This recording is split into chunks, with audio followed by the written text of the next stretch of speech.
We are Hope Driven Coaching, and we are trying to take the brain science and the science of hope stuff that we've learned about and trying to ask the sages of the profession, the wise guys, men and women that have coached a long time, have just been one of the best at what you do. And we want to pick at your wisdom and see if we can learn some stuff. That's outstanding. All right. Good to be here. Well, we're glad to have you. We're just going to start off by maybe you telling us about a team that you had that experienced some exceptional success and how you handled that. Yeah, I think that, and I think that's actually one of the bigger challenges, quite honestly. I'll go back to the last one that I had. This was 2012. I was the head coach at Louisiana-Monroe at that point in time. We opened up the season. We're picked last in the conference, which was probably rightfully so based off of the past history. This was my third season there. But it's amazing what hope does, because hope gives you a chance. And as long as there's hope, everybody kind of keeps playing hard and working hard. And we had a quarterback that year that was really an outstanding player. We all knew it, but no one else really did at that point in time. He'd really matured. His name was Colton Browning. So we open up against the 8th-ranked team in the country, Arkansas Razorbacks, at Arkansas, 31-point underdog. And we beat them in overtime. I remember that game. And so it was obviously the opening game of the season, and so we were getting lots of attention. And I remember talking to our players about, the only way to validate what just happened was to go out and play well the next week. And the next week we had Auburn, okay? Oh, wow. And they just come off of a national championship at Auburn again. And we ended up losing that game, but we lost it in overtime. And so it was kind of like, okay, we're for real. And we kind of kept talking about that. After the Auburn game, there was still so much attention coming to the team that our next practice session, we had some gates that led onto the practice field. And just as symbolically, but I borrowed our track coach's high jump pits and pole vaulting pits. And I put these big sheets over the top of it. And I had on it, and they're painted Cloud 9. I said, so before we walk on the practice field, you're going to walk up on Cloud 9. You're going to look and say, I'm higher than everything else here. This is really cool. Then you're going to jump off of them. We're going to get back to what we do in order to prepare. You're anchoring them back down in the day-to-day. Yeah, and I think the other thing I used to say to our team all the time is there's something about success that kind of leads to the disease of me. The disease of me being basically that, instead of reflecting on what got you to this point, it's like, well, I do this and I do that. I need this many carries. I need this many touchdowns. And why are you not putting me in position to make the tackle? Instead of being collectively about, well, we really did something good on this play. We made a great stop. We made a big first down. And, that disease of me I found over the years is pretty real, and it can creep into a team. And so I always addressed it right off the front end. Yeah, so let me pull on that for just a second, because we all as coaches have seen the impact of selfishness, the disease of me, right?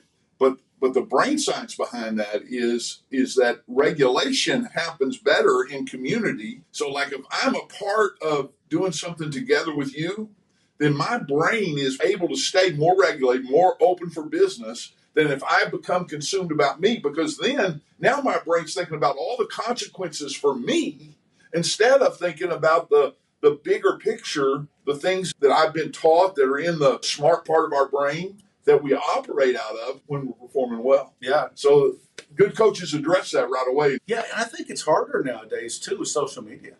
I mean, used to, as a coach, you were kind of, when you got the team together, they heard things, but you were kind of one of the first filters for them to say, okay, hey, let's look at this, win or lose, but let's just say we're going back to that 2012 team. We had a big win. Let's look at this from the perspective of what we did and how we accomplished it. But nowadays, with social media and so on, there's bombardments from every different direction. And from the moment they get off the field on game day, they're getting bombarded. And so it's harder, I think, to kind of control. And so I think it's even more significant that the coach grounds the team right after the game. I mean, you have got to get in there and you've got to ground them right after the game. We saw Sunday, I don't know if you saw Trayvon Diggs, his response to a tweet that a reporter had given. Yep. And out of the emotion of just having lost a game, and he comes out and responds to that. That's the kind of stuff you're talking about. Absolutely. Right? Yeah.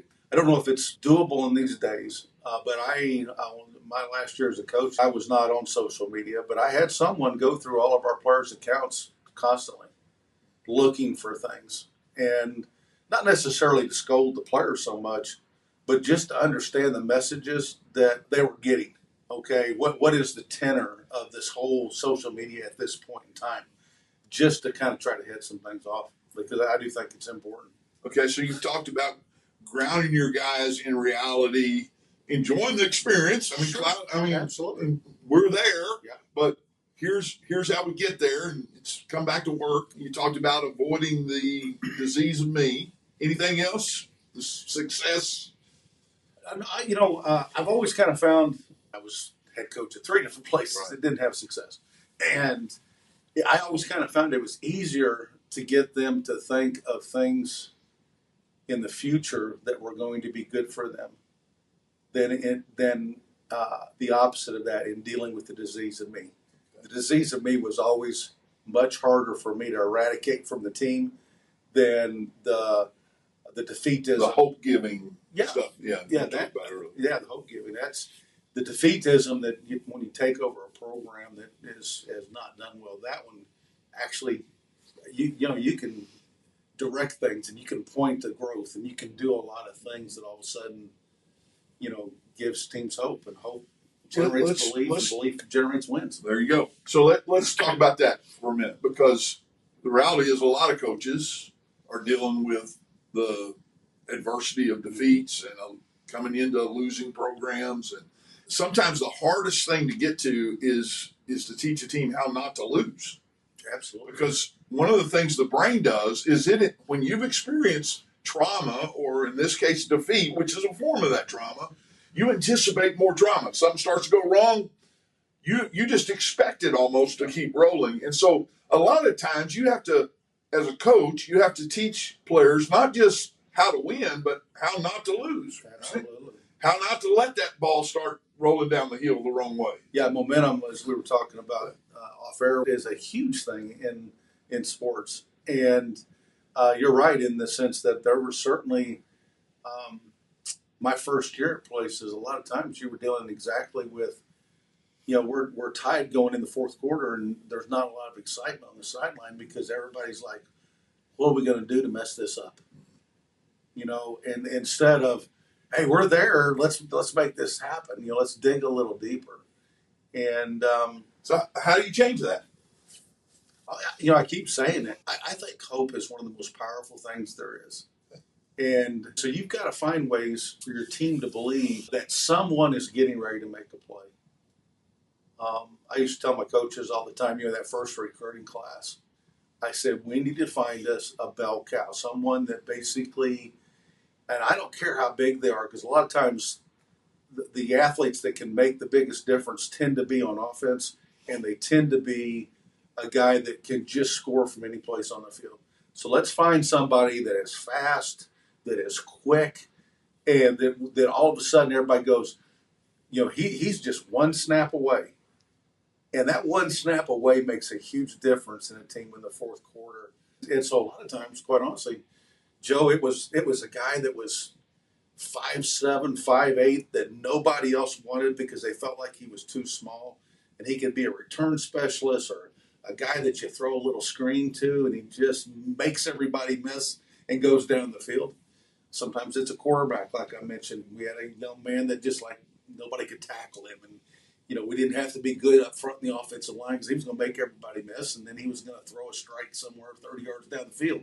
And everybody just knew if I just keep playing hard, then Colton's going to make a play. So you have guys that become the fulcrum for the hope, right? Absolutely. Yeah. How do you as a coach feed that, though, besides recruiting that guy? Yeah, I was at a place one time where it was really difficult to recruit that kind of athlete.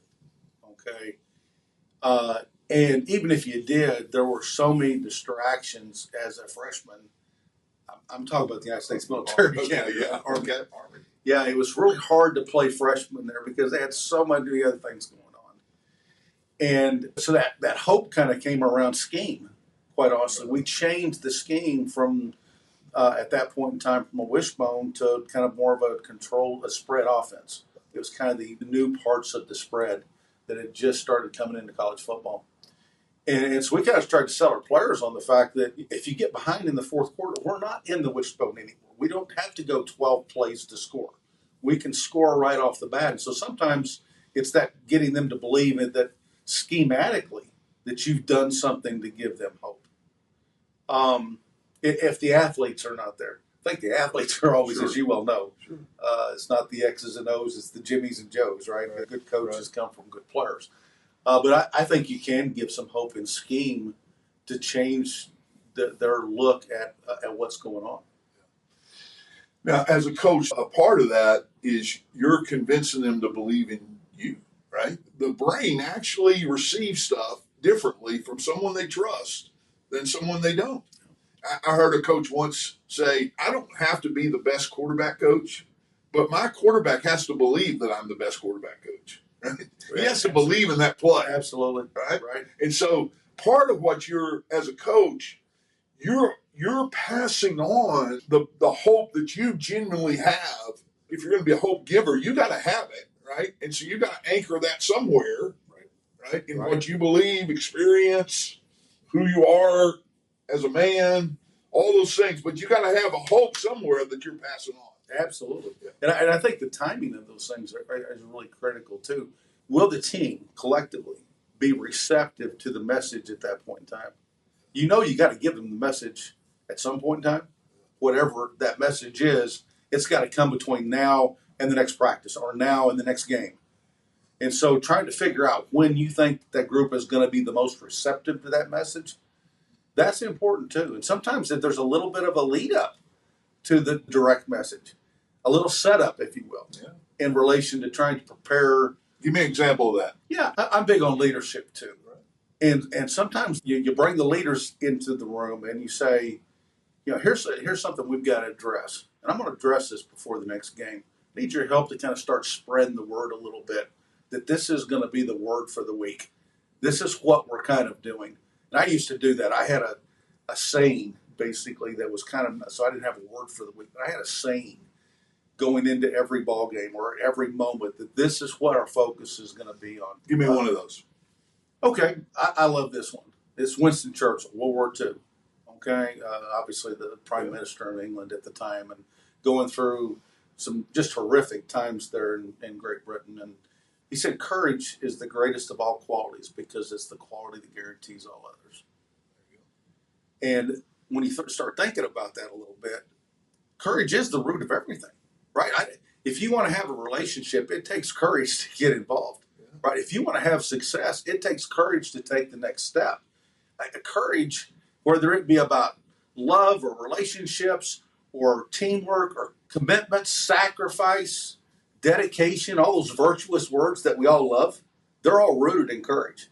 One of the things that I used to do as a new head coach to try to figure out who the leaders were in the room was I had a dinner. Even if I couldn't afford it, I would pay for it myself, okay? Even if I didn't have it in the budget. But I would get table rounds. And I didn't have assigned seating. We'd do a little buffet, and I would watch where everybody sat, okay? Because that starts figuring out where the cliques are, right? Because you're not going to get rid of cliques. But you've got to find ways to get everybody integrated, right? And so you'd figure out where the cliques were. And then the other thing about a table round is, for whatever reason, whoever the leader is in that group, in that table round, everyone will be talking to that person. It's an amazing thing. It's an amazing dynamic is that when they're telling a story about what they did that weekend or how the girlfriend is doing or what this class is about, they might say something like this, but their ultimate eyes will end up on who the leader is. And I would just watch that. Yeah. And I would make sure, okay, whether I wanted the guy to be a leader or not, for whatever reason, the team's already kind of selected. I need to get this individual in the right space. Right frame of mind. So again, when we talk about the brain being open for business, being regulated, we're talking about the smart part of the brain where most decisions are made, language, time, strategy, all of that. When you get dysregulated, that part shrinks. That's where mental mistakes come in. Regulation is something that tends to flow down from leadership. So if we were in a room with your football team and a big loud boom happened, everybody would look at you as the coach or look at the leaders and see how they reacted. And then if the leaders dove under the table, everybody dive under the table. Right. If the leaders headed to the door, everybody's heading to the door, because that's part of that contagion of leadership, right? Well, it also flows, like you use the word courage. So in giving them courage, part of what you've done as a wise coach is you've given them an anchor to go back to when that adversity happens. Exactly. So you said, okay, no, here's adversity, courage. And all of a sudden we're reorienting ourselves, leaders first and people following, based on that. The brain science follows right along with that. And I totally agree with that. It does become the anchor. And that's what you're trying to create as the coach. Yeah. Is that focal point that when things are good or things are bad. I believe this also, that you've got to get individuals and teams and players to know that there's going to be good things and bad things, right? There's going to be success and there's going to be failures. And are you going to respond to that, understanding that I know this is going to happen, and so let's respond to it? Or are you going to react to it? React is I didn't know this was going to happen. And so now I'm having to decide what I'm going to do. Responding, on the other hand, is understanding that in every ball game, there's going to be bad situations and there's going to be good situations. How are we going to respond to that? That you're already making that decision before it ever happens. This is how I'm going to handle it. And I think certainly goes back to the kind of what you talked about in terms of kind of those anchors, is that response. What is my response going to be? And so as you as a leader have that calm in the midst of adversity, that's passing on. We call it the contagion of calm, right? But sometimes you got situations where it does feel hopeless. You go to a team and we hadn't won a game in a while, and you get where Tulsa was last week. You hadn't won in a long time, and you're down 35-7. Somebody has to create enough hope until others get the hope, right? Exactly. Or something might happen where you get a scoop and score, or whatever it is. Exactly. But that's a part of the role of a coach, even with your other coaches. Yeah. You're holding on to hope, or shining the hope until they can see it too. Absolutely. I remember my first head coaching job. I was 35 years old. I was the head coach at Illinois State. I just got the job, youngest coach in college football, second youngest coach in college football at the time. And yes, I'm figuring this thing out too a little bit. And Illinois State, we were playing somebody we shouldn't have probably been playing. It was a team that at that point in time, Kansas had been really good, been in bowl games and all that other kind of stuff. And we're down like 35-0 at halftime. And I came in and I told the team, and the only reason why this came to mind was I had a player here just a few weeks ago. I went back to watch a ball game in Illinois State, and they were honoring one of the teams. And this guy was a young player on that team. And he said, I remember you coming in the locker room. And you said to us very calmly that we're not going to win this game. But everything that you're about is going to be exposed in this next half. Everything that you've worked for, everything that you've done your whole life about who you are as a person, who you are as a player, is going to be exposed. So don't focus on winning the game. Let's focus on protecting who we are. And we came back out in the second half. We didn't win the game. We didn't score any points, but they didn't either. It kind of was basically a draw there in the second half. And I remember kind of talking to the team about how proud I was of them after the game, because there would have been lots of people at that point in time that would have folded. And so redirecting their focus from winning to just protecting kind of your ego, your image, whatever. Redefining winning. Yeah, exactly. Really what you did. I was with a school a couple of weeks ago that was 0-6, high school team. They were 0-6. Not very talented, young coach, first year coach, and I was one of the things that I talked to him about was you got to find ways to redefine winning. You got to find wins that are celebrating until they learn what winning is. Right. So a winning effort on a play, we want to play. This is the kind of technique that we've been teaching. Yeah. This guy did it right here. This is a win, right? Or courage, or all those different things. You've got to find ways to celebrate winning until we understand what winning looks like on a bigger level. Absolutely. I worked for a guy at one point in time, and I'm not going to name names here, when I was an assistant. But we'd come back on Sundays after a Saturday game, and every coach at your position, you had to show a moment of failure in the game with a player. And then the head coach would get up in front of the whole team and show every individual in the room this player's failure. And I did the opposite of that.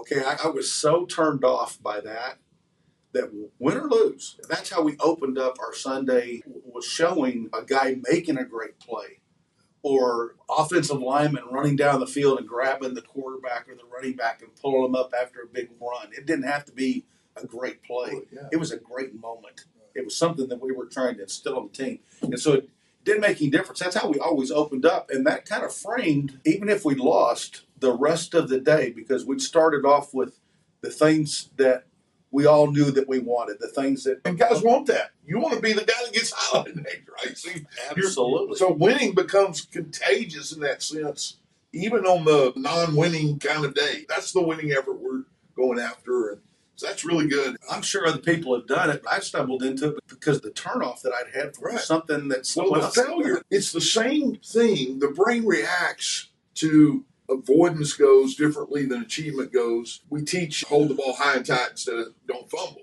right? Because the brain actually hears those things differently, puts them in a different category. Well, the same thing, if the goal is we're going to not fail, I don't want to be the guy who fails. Well, my brain hears that as a challenge dramatically. I'm not saying that guys don't rise above it and some guys respond to different things, but the brain science behind that is you're making yourself as a coach have to work against the way the brain's made instead of working with it. I used to tell our whole offensive football team the most important part of every play is that we possess the ball at the end of the play.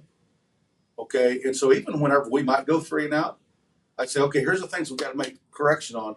But did we possess the ball at the end of the series, basically? I'd say, yeah, okay, let's make these corrections. And so, and we tended to be a very, very low turnover team. And I actually believe that it was because of the mentality that we'd set from day one with our offense. That was our main objective at the end of every play. Now, we wanted all the other things too. Sure. But that was the main objective. But we didn't talk about fumbles. We didn't talk about interceptions. We talked about collectively as a group, possess the ball at the end of the play. And hey, let's talk about individual players that you've seen that had anxiety. Maybe it's the death of a parent or some big event in their life. As a coach, talk a little bit about the impact of that and how you walk through that with players, how you address those things. It's become a bigger deal than it was even in 2012. A little more talked about, at least. Right. Yeah, I think we're making some progress actually in this area outside of coaches and all that kind of stuff, and recognizing that there are people that struggle. My freshman year at the University of Tulsa, I identified with this a little bit. My parents were going through this incredibly messy split, and I didn't really have anybody that I could talk with about it, and so I internalized it, and I know that it impacted my schoolwork. It was my worst semester at the University of Tulsa. I wasn't playing well as a true freshman, which it was hard for me because I was used to playing well and being focused, and I had no focus. And quite honestly, I kind of took that on down the road with me a little bit, and I certainly wasn't perfect in this. I don't know that anybody can be. But when someone was starting to change, their attitude was changing. They didn't seem to be as upbeat. They didn't seem to be as focused. Quite honestly, I always call them in. Hey, did you get something going on in your life? Let's talk about it. And a lot of times, many times it would be, no, coach, I'm this and that. I said, well, look, if you do want to talk about something, you can come in and talk to me, and you just leave the door open, because trying to force the issue, sometimes they're not ready to communicate something. They haven't processed everything yet. But I'll be honest with you, it is hard. I mentioned social media earlier, and I said I'm not on it. And I'm not condemning anybody that is. I just know that as a coach, if I've been on social media, I don't, anxiety and all the other There was things. somebody saying something about how to coach? Yeah, there might have been somebody that said something about how to coach, or what I was doing wrong, or what, I don't know that, I think it's just better sometimes to get yourself away from those distractions. I always termed them the peripheral opponents. You have the team across from you that you're getting ready to play on Saturdays, and obviously that's the opponent. But there's all the peripheral opponents. It's class, it's girlfriends, it's family, it's a relationship, a fight with another player. I mean, there's all these things that keep us from focusing on who the real opponent is, right? And sometimes that real opponent's not on Saturdays. It's just making an A on a test, or those things become part of the stress bucket that we all carry, and when that stress bucket gets too full, our reactions become different, attitudes, reactions, different things. And what you're saying, the way we say it, is we got to ask the right question, not just what's wrong with you, but what's happened to you. Right. So you're asking, come in, let's talk about it. Yep. Right? Here's another thing, a little different, I think, at the college level than maybe high school. But part of what opens kids up to talking is an environment that they feel comfortable in. And a lot of players, by the time, if you call them to come to their office, by the time they get there, they're nutted up and up where they're just afraid of what's going to happen, right? And so one of the things that good coaches can do, I'm going to talk to you while we play catch. Yeah. I'm going to spot you here and give you an opportunity to talk. We're going to walk the field here and talk. Yeah. Because now all of a sudden you've given that kid in a more regulated environment an opportunity to find out what's going on. No, I agree. I used to use the moment coming off the field after practice, and when someone that really had a bad day or maybe a bad week, or I could see something was kind of going on that they weren't sharing, I would walk off the field with them, and I would kind of throw my arm around them, and I'd slowly start moving to the side where really nobody could necessarily hear, not necessarily trying to get that moment to be one to where they were sharing. Sometimes they would. But just saying, hey, it seems like you got something you want to talk about. Yeah, just open the door and have your arm around them. And, you have a little walk back generally from the practice field back to the locker room anyway. And I did this with everybody. When I walked off the field, I threw my arm around somebody every day. Sometimes it wasn't because I was feeling like that they had something wrong. I just didn't want that moment for everybody on the team to go, uh-oh. Yeah, that's the guy. That's the guy that's got a problem. He's got his arm around him. So every time I came off the field, that's good. I had a player that I picked out or did just say, man, you had a great day today. I'm proud of you. So you were predictable. They knew that was something Coach did, right? Well, that predictability is, again, it's stabilizing, right? If I don't know how Coach is going to respond, then my reaction to what I did on practice is going to be different. Right? But if I know every day that's what Coach does, he's going to put his arm around you, he's going to find out what's going on, and he's going to do that with all of us, then, boy, my mental state is in a much more calm, regulated position. I totally agree with what you just said. I think consistency from leadership, and especially the head coach, is one of the most important things that you do. Because of what you just said, when you have that, there are no surprises. Right? And I think surprises, sometimes they can create positive reactions, but again, it's not responses. Again, it's reactions, right? And because they're surprised. Yeah. And so that idea that all of a sudden everybody knows, the coaching staff knows, the players know, the support staff knows, when this happens, this is how we're handling it. Sometimes it might be about situation, sometimes even an individual player that maybe crossed the line. Okay, and guess what? Now you get, Yeah. This is an oversimplification, but But everything that happens, all your senses, external and internal senses, come in through the survival part of your brain, the brain stem. And they get sorted largely into one of three categories. It sorts by familiar good, familiar bad, or unfamiliar. And so every experience is in one of those three categories. The brain goes into alert for familiar bad, but it also goes to alert for unfamiliar, which we know that, right? Because some of the scariest things is when we don't know what's going to happen, rather than sometimes that's scarier than knowing something bad's about to happen. Yeah, I agree. Right? Yeah. And so, as a coach, if I understand that, you've just made predictability a lot bigger thing for my athlete to perform well. No, I really believe that that's one of the most important traits of a head coach is consistency, and where everyone knows how you're going to handle a situation. Okay, so you've got an assistant coach whose reactions aren't consistent. Maybe he's sometimes on a player a little harder, or just not consistent in what he's doing. And you're for him too, right? Sure. So coach him up. Emotions get the best of us at times, and there's time frames whenever I probably emotionally let things get involved Sure. in the decision or how I handled something. But I tried to take that out of it again because I think emotion leads to unpredictability, generally speaking. But when I would talk to coaches all the time about whether you agree with how I do things or not, I'm the only constant in the room. I remember a head coach at one point in time, I won't say who, basically kind of told me, he said, as the head coach, the benefit of being the head coach is the fact that your job is to please me. It is not my job to please you. And I remember hearing that, and I had a tremendous amount of respect for this head coach.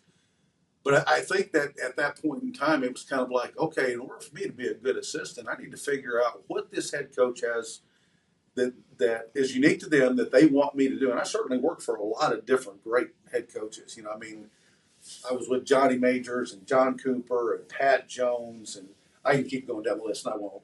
Larry Coker, but they all were different, how they handled things and all that kind of stuff. And I didn't necessarily always agree with them, but I always did agree with the fact that they were the boss. They were the only constant in the program. Every coach, every player was going to be leaving that program except for that individual. And sometimes they do too. But the bottom line is they're the one that has to live throughout the duration of all this. And so I would try to focus my attention a little bit on that. And I would tell the assistant, here's my expectation. Okay. And if they weren't meeting that expectation, or if they were meeting the expectation, I always told them. And they always knew that they were going to get feedbacks, sometimes really positive, maybe sometimes not as positive.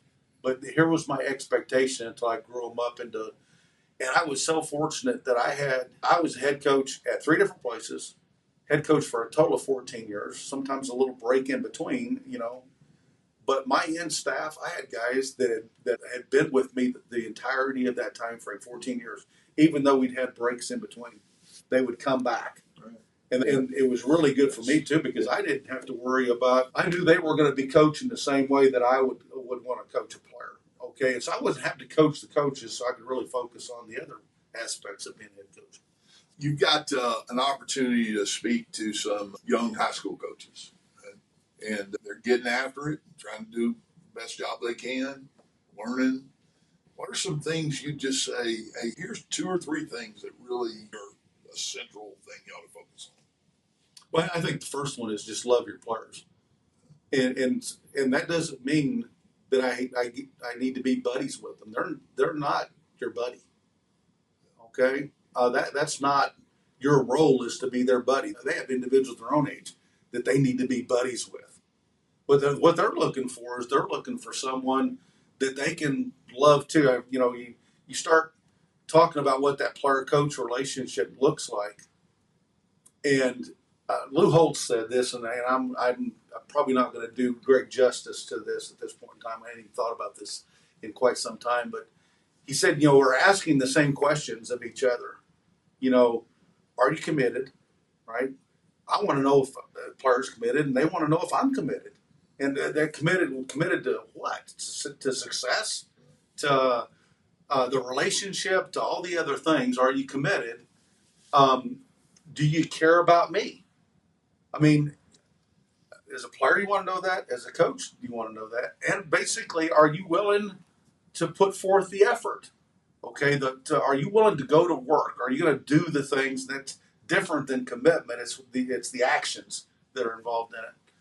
And I remember him saying that, and I thought, it's kind of interesting that the reality of it is, as a coach, you're looking for the same things out of the players. The player's looking for out of you, and always remember that. And so, when I say that love, that relationship is about not being buddy-buddy, but it's just about gaining the trust and all those other kinds of things. And in that, I would say the next thing that I would say, you said 3, and so I would say the next thing in that is, are you willing to do the things to make yourself that better coach? Are you willing to study the game, to want to learn other things? Are you an individual that thinks you know everything? Because I promise you, you and I are smart guys, but I know you don't know everything, and I know I don't know everything. And I'm completely fascinated with learning. My wife will ask me, why are you watching that game? It's out of control, or who cares? It's Timbuktu versus, somebody else. And I go, because I'm learning something. There might be a moment in here where I get to see something that I've never seen before. That's right. And I said, you need to get fascinated in learning and working, okay, and what the outcome of those kind of things are. And then the last thing I'd probably say is to be a good teammate. I'm talking about with your other coaches. Because, boy, I tell you, I was a part of a staff at one point in time, and it was just a cutthroat deal. Everybody wanted the most attention. Some of this was the head coach's fault, quite honestly, because he tended to give people the most money, the most time, the most praise whenever they did something that maybe was not even at the benefit of the rest of the team, but it was what they'd done, and whether it be recruiting or coaching or whatever. I immediately got off that staff, and it was a good job. It was one of those ones where everybody was like, "Why are you leaving that place?" And it wasn't, and it probably career-wise, it wasn't a great decision. But from a mentality standpoint, I couldn't do this anymore. It was just it was a bad environment. I hated going into work every day, and I never had that feeling other than that one place, to where I loved what I did. So love your players, right? So brain science behind that is they don't care what you know unless they know that you care. That's actually brain science, that your brain's going to respond differently if somebody has genuine care. That love for your players has an unconditional element to it. You're not just loving them if they're performing. You care about who they are and who they're becoming, right? And then a commitment to work hard, to keep growing ourselves. And that's really good, because the brain is forming all these different pathways, and the older you get, the harder it is to form new pathways. And you get rooted in, and so you've got to consciously be a learner if you're going to grow, or else you're going to coach like you were coached. You're going to respond this way, and there's no growth in that. And the last one was the teamwork. Mentality. All right, so being together, and that's again the brain science of we're made to be a part of something together.